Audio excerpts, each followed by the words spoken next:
For the circuit শোন in the figure the current will be, এখানে একটা circuit দেওয়া আছে, এটার কারেন্ট নির্ণয় করতে বলা হয়েছে।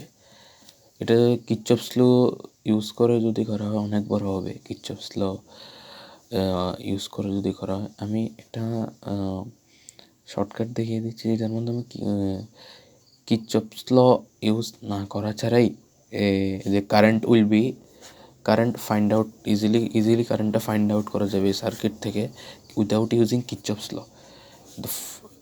শর্টকাট এটা নিটের জন্য খুব একটা ইম্পর্টেন্ট হয়ে যাবে। একটা শর্টকাট ফর্মুলা আছে, I V net by R net, मतलब ভোল্টেজের পুরো নেটটা আর মানে পুরো যত নেট পুরোটা সাম আর রেজিস্ট্যান্সের পুরোটা net.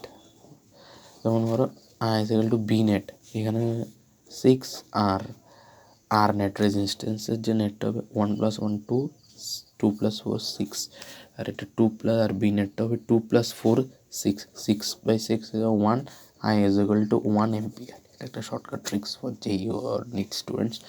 The option will be 1 ampere। এটা